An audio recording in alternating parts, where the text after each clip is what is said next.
Lagi di channel Banteng Mas, akhirnya setelah 3 bulan ya, kurang lebih dari bulan 7. Jadi kalau yang belum nonton video part satunya, boleh langsung scroll di YouTube kita, nonton dulu. Itu gue ada jelasin mobil gue udah diapain aja. Yang belum kita bahas kemarin itu remap. Jadi waktu selesai video itu, baru kita pergi remap. Nah, setelah dipakai beberapa bulan, baru berasa banget bedanya mobil kalau nggak remap atau hanya pakai recip sama digantiin ke remap, itu berasanya jauh banget. Secara tenaga, secara power, responsif, torsi itu semua jauh. Apalagi khusus yang Fortuner VNT ya. Torsinya aja dibikin sama Kotedi jadi 600 Newton, horsepower 250. Untuk hari ini, sebenarnya kita udah mau kerjain mobil sendiri ini dari kemarin barang udah nyampe, dari bulan 7 itu udah nyampe. Cuman karena kemarin PPKM kita libur 1 bulan, terus customer juga pada nungguin kelamaan, jadi kita prioritasin customer-customer biar pada bisa jalan, pergi camping, nikmatin mobilnya yang udah kita upgrade semuanya, pokoknya customer dulu. Akhirnya hari ini agak lenggang, kita kerjain sendiri. Mobil gua ini sebenarnya tinggal suspensi, jadi bagian kaki-kakinya ini benar-benar masih standar, hanya penambahan space arm di belakang. Space arm berfungsi banget kalau buat limbung, cuman karena ini mobil udah di remap, karena powernya terlalu besar, suspensi standar bawaan itu berasa jadi terlalu loyo atau terlalu lembek. Jadi kalau kita di tol itu berasa banget ngayunnya, karena torsinya yang gede, tiap kali kita ngegas full throttle, mobilnya akan berasa narik. Karena itu upgrade lah suspensi. Untuk masalah rem udah enak banget, pakai oversize, pakem, ABS-nya juga masih enak. Jadi kalau kita upgrade mobil itu harus sesuai semuanya. Jangan kita upgrade misalnya kalau mesin, fokus ke mesin terus kita upgrade terus. Yang lain-lainnya juga kita harus concern ya, apalagi kaki-kaki sama rem. Kalau rem udah enak banget pakai oversize. Paling next stepnya kita ganti big brake kit, cuman itu masih considering karena menurut saya kalau ganti big brake kit itu ntar ribet untuk masalah kampas remnya dan untuk masalah bracket-bracketnya dan lain-lainnya itu walaupun plug and play, cuman tetap aja kayaknya kalau yang standar ada apa-apa kita servisnya pun lebih gampang. Sama kampas remnya pun masih sama. Jadi kalau oversize cuman tambahin bracket, geser kaliper, disc brake-nya kita bisa lebih gede. Secara ntar kita lihat nih ya, kampas remnya walaupun dia nggak makan full karena kan disc brake-nya kita gede ini. Cuman kepakemannya tetap meningkat jauh dibandingkan kita kalau yang biasa atau enggak yang nggak oversize. Itu kenapa? Karena contact surface-nya lebih besar, lebih cepat dingin. Jadi kalau misalnya kita pemakaian ekstrim, lebih mengurangi resiko getaran yang akan terjadi kalau disnya panas. Nah, kalau misalnya menurut saya sih oversize udah cukup banget. Jadi kalau pakai pelek jari-jari kayak gini atau pelek model-model T37 yang kelihatan disnya ke dalam, kalau ganti oversize bakal secara fashionnya juga terlihat keren banget. Jadi kepakemannya juga nambah, fashionnya juga jadi keren. Ini kita lanjut, kita jelasin dikit. Shock yang gue pilih Profender Monotube Reservoir. Kenapa Reservoir? Karena kalau udah mau main ke yang next level, kalau misalnya kita ngomong untuk performa shock, paling bagus itu di Reservoir atau bypass. Cuman kalau bypass kan kemahalan dan tidak bikin buat Fortuner. Untuk yang Profender ini, harganya masih masuk akal, masih di bawah 20 juta.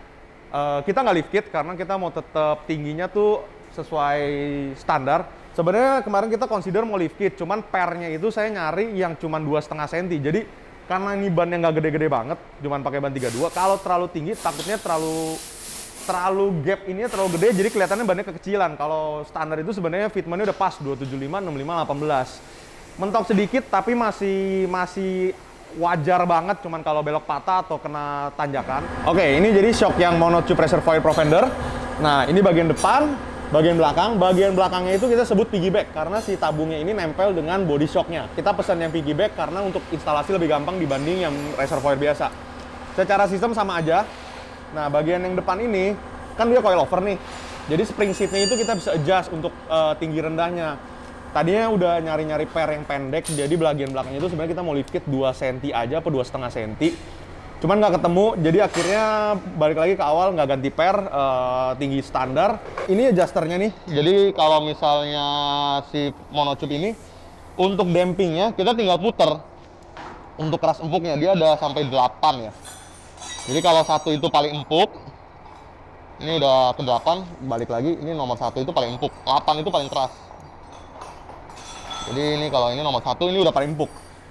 Seperti yang kita tes di mobil customer, 1 sampai 8 akan berasa perubahannya, pasti noticeable. Kalau gua demen kemarin di VRS itu di settingan 6. Jadi dia agak stiff, agak keras tapi stabil. Kenapa Monotube Reservoir? Kenapa Reservoir? Jadi kalau misalnya mobil gua demen banget bawa keluar kota.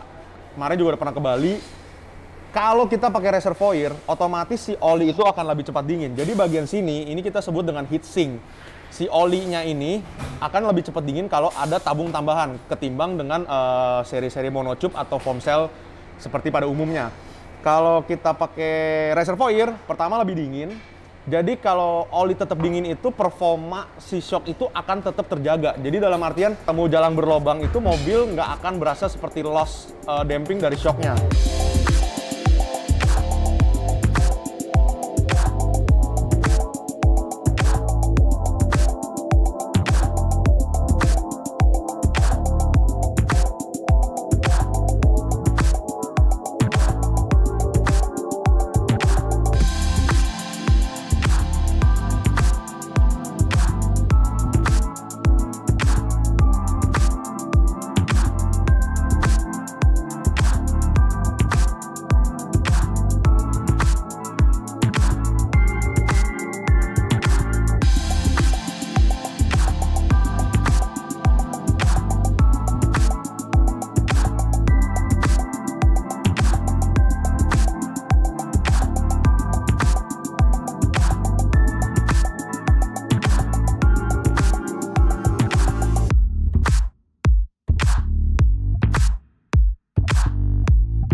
Nah, bagian di sini bisa dilihat ini disc brake yang oversize. Jadi seperti yang tadi gue jelasin, walaupun disc brake yang nggak makan full, jadi kalau lihat di sini tuh ada spare ya, masih ada jarak dari kampas remnya, tetap bakal lebih pakem dibandingkan yang standar. Kalau misalnya compare sama run stop yang standar, ini tetap lebih pakem jauh ketimbang yang standar. Jadi cukup banget kalau misalnya nggak mau terlalu mahal. Ini range di kalau VNT ini 10 juta itu udah dapat disc brake yang oversize. Kalau di mobil-mobil lain sekitar belasan juta.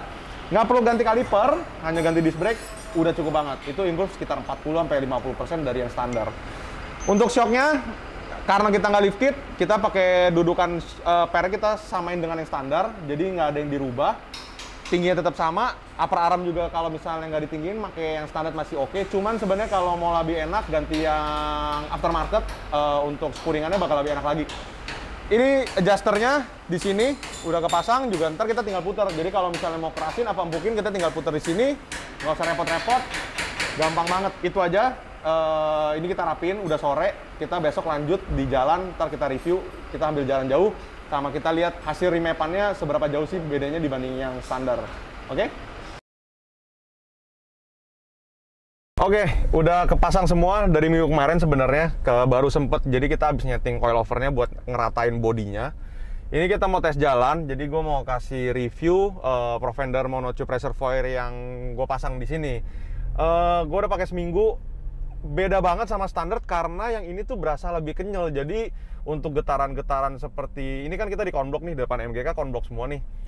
Kalau jalan-jalan kayak gini, kalau yang standar tuh kayak masih agak nonjok. Cuman kalau yang ganti Provender atau ganti shock-shock yang lebih gede bornya, jalan kayak gini kita gas aja. Nggak akan berasa nonjok, grindil-grindil dari ininya nggak akan berasa, dan tetap empuk. Nggak seperti mobil yang keras banget. Jadi jangan pikir kita ganti shock gede itu shocknya keras. Kalau yang speknya bener, atau nggak yang reservoir, empuknya tetap mirip-mirip standar, cuman dia itu nggak ngebuang-buang seperti kayak nggak ada. Ini berasanya kayak bantalannya lebih tebel. Bedanya dibanding standar itu bantalannya lebih tebel. Tetap empuk. Ini settingan kelima, jadi kita agak sedikit lebih keras dari yang tengah. Buat di tolnya jauh lebih stabil. Kenapa? Karena kalau makin kita bejek, kita tarik mobilnya akan berasa lebih turun. Jadi karena reboundnya juga lebih keras atau lebih berat dibanding yang standar, ini jauh lebih stabil dibandingkan kalau kita nggak ganti shock. Nah, yang noticeable banget kalau kita ganti shock, kalau misalnya tenaga mobil tuh gede, otomatis jambakannya kan lebih gede. Kalau shock standar tuh berasa mobilnya tuh naik terus turun, atau enggak kita waktu hard braking tuh dia ngedive banget. Kalau udah ganti shock seperti ini, dive-nya berkurang sama nariknya juga berkurang. Jadi mobil itu tetap diem, tetap stay di posisi yang optimal gitu. Untuk kalian yang mau modif mobil itu sebenarnya mesti dipertimbangkan tuh semua faktor ya. Jadi kalau misalnya kita upgrade mesin, jangan cuma upgrade mesin, tetap remnya kita harus pikirin. Habis rem kita mesti pikirin suspensi. Habis suspensi ban. Sebenarnya ban juga penting. Kalau gini kan pakai handcook karena kita buat daily. Kalau misalnya mau untuk Yang lebih ngegigit kita udah mesti pakai Michelin atau enggak Yokohama Parada. Jadi kalau modif mobil itu bukan sebatas kayak, oh gue mau kencingin mobil nih, mau upgrade mesin, tapi yang lain-lainnya nggak dipikirin. Kalau yang benar, lu upgrade mobil, semuanya tuh mesti dipikirin. Jadi semua parts itu kita bisa upgrade, kita bisa optimalin lagi untuk yang lebih baik. Nah, untuk remapan dari Kotedi udah pakai beberapa bulan, emang jauh banget kalau kita remap sama Recip ya, atau kita Dastec. Cuman kalau Dastec kan sebenarnya overpriced. Untuk mobil-mobil kayak gini udah paling gampang tuh kita remap, nggak terlalu mahal tapi hasilnya maksimal banget. Ini kalau bisa dilihat bus di sini ya nih, ini kan kita lagi ngegas. Kalau biasanya tuh peaknya dia itu paling 0,8. Cuman kalau udah di remap kemarin si Kotedi bikin 1,8, cuman di indikator ini mentok di 1,3 sampai 1,4. Nih kita coba tarik ya.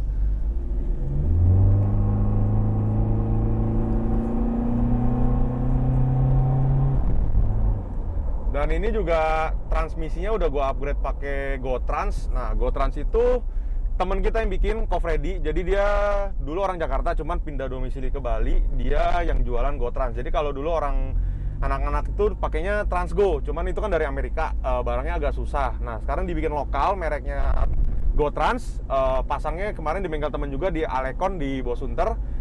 Cepet banget, lu tinggal datang lu minta pasangin beres. Jadi mau abis remap, kalau mau transmisinya lebih gigit harus pasang GoTrans. Kenapa? Kalau enggak akan slip. Jadi kalau karena powernya gede, perpindahan giginya itu akan sedikit slip kalau kita nggak upgrade transmisinya.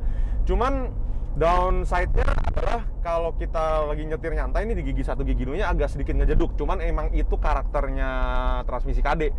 Nggak pakai berapa lama nggak akan terasa lagi, jadi udah kayak biasa aja. Cuman kalau misalnya kita GoTrans, otomatis di tolnya itu perpindahan giginya jauh lebih cepat dan lebih berasa, lebih ngedorong dibandingkan kalau kita nggak upgrade.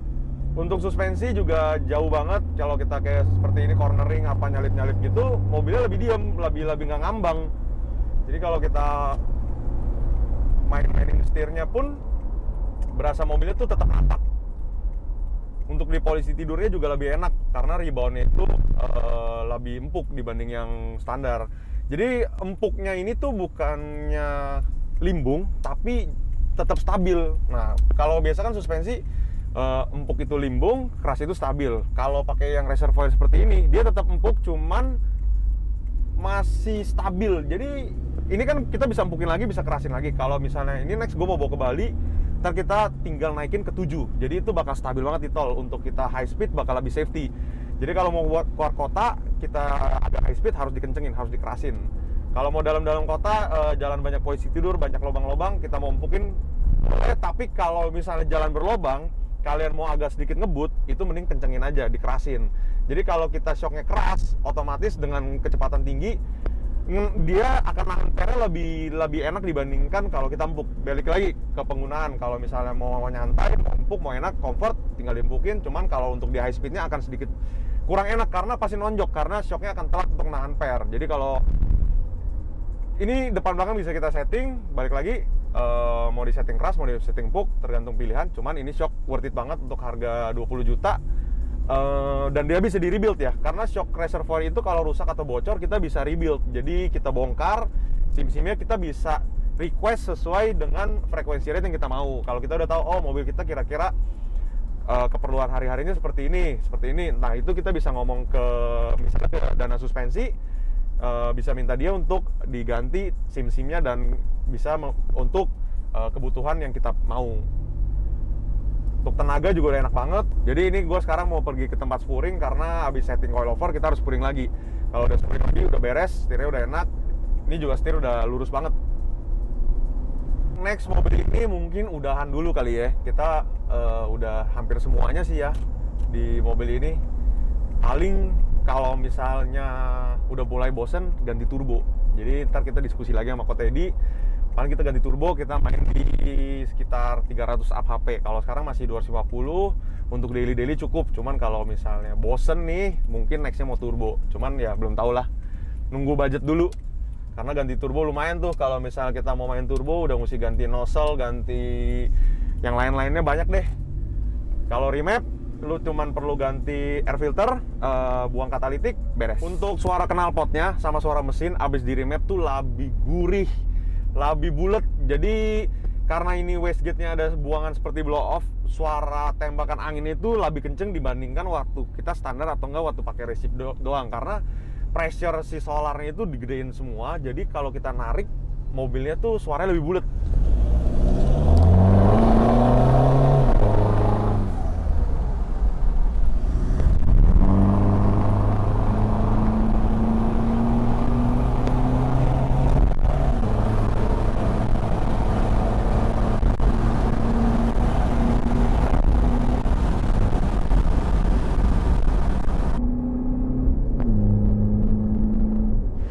Oke, yang kalau keburu nonton video kedua yang ini, ntar lu kalau mau lihat mobil gue diapain aja, lihat di episode satunya, nonton dulu. Sementara udah ini dulu, udah semua, mesin, kaki-kaki, yang lain-lainnya juga udah. Jadi ini mobil gue mau pakai dulu, ntar kalau ada lanjut-lanjutnya kita bikin video lagi. Thank you.